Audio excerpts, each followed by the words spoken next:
Jonathan Brody, William Street, Ward 3.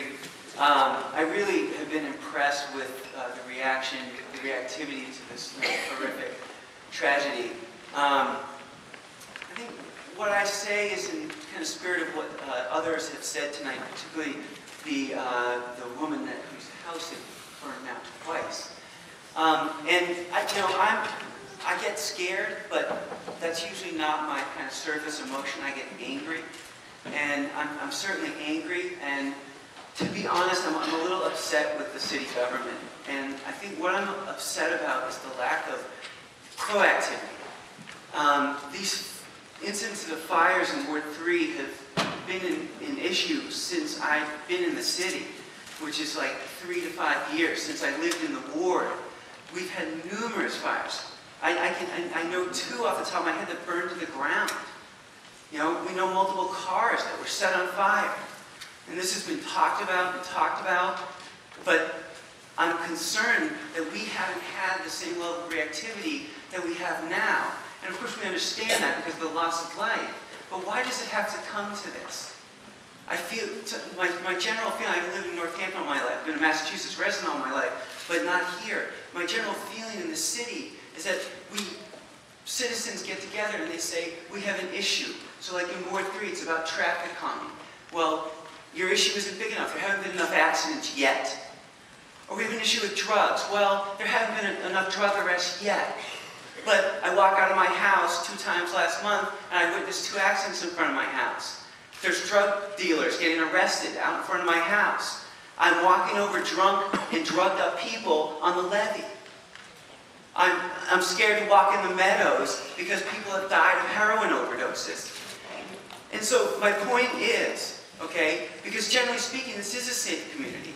My concern is specifically with Ward 3, and I wonder if there's any connection to the incidences, the frequency and the intensity of the fires in Ward 3 specifically, because it's about image and value.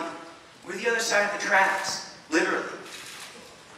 You know, we are. Yeah, you know what, I hear what you're saying, but I want to just say for a minute that our police officers and our firefighters have been working on this issue for the number of years that you've talked about.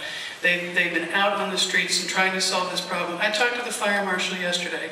He said this is one of the hardest crimes to solve, that there have been communities where fires went on for 10 years and then the person stopped setting them and it never happened again and it was never solved. That's what I really don't want to happen in this community. I don't believe this is a question of ignoring Ward 3 because of class or any other reason, and I'm sorry that that's coming up as an issue because I really don't think it's true. One of the deputy chiefs lives right in that neighborhood. He's very concerned about it. So I want you to know that we're doing everything we can, and we would do everything we can no matter where it was in the city. And I'm sorry that you feel that way, but I don't think that it's a true statement, and I'll let the uniform officers speak for themselves. Well, just, Mayor, with all due respect, it's a truth to me. I understand that it's a truth to you, but I have to look at the objective reality of the responses that we've done, about the difficulty of solving the crime of arson, about the fact that we have made some arrests in that neighborhood for some other arson events, that we really have been on top of it, and that we can't go out and publicize exactly how we are patrolling the street because it's possible that the person who is the perpetrator is in this room right now. So we have to be very cautious about that. So with all due respect, and I understand that people are scared and angry, we are doing everything that we can do. And as you heard the fire marshal say, this is unprecedented. So we will continue to do everything we can do. I'm not trying to minimize your feelings about it, but what I'm saying to you that it has nothing to do with class. It has everything to do with trying to solve what is arguably one of the most difficult crimes to solve.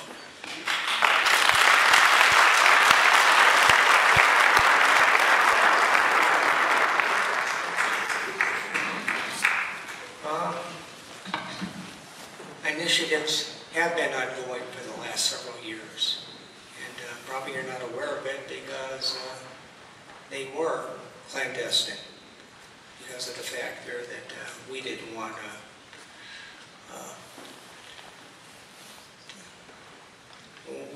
the perpetrator to know what we're doing here. So it's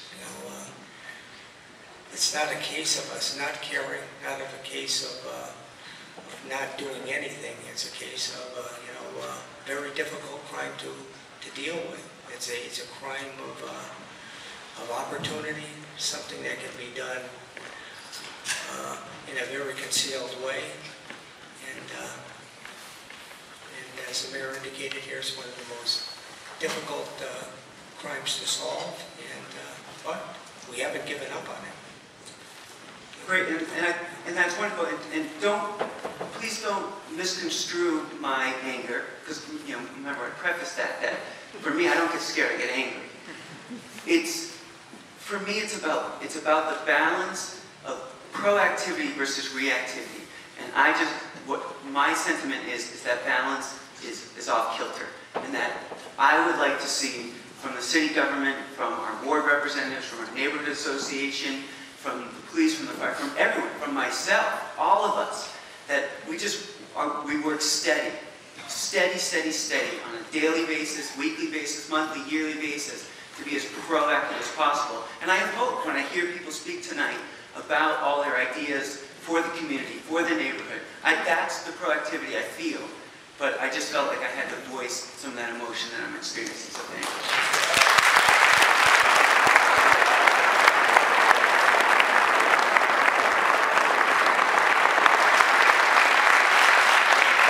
Jonathan, I know how hard you've worked on our traffic calming committee, and I hope we can have you work just as hard on other issues that you feel strongly about. Please come to our meetings of the second Tuesday of the month at 7 o'clock at Bridge Street School, and we're more than happy to put you on the agenda and have you give us the input that you think we need to have. We'll do what you want us to do. Tell us.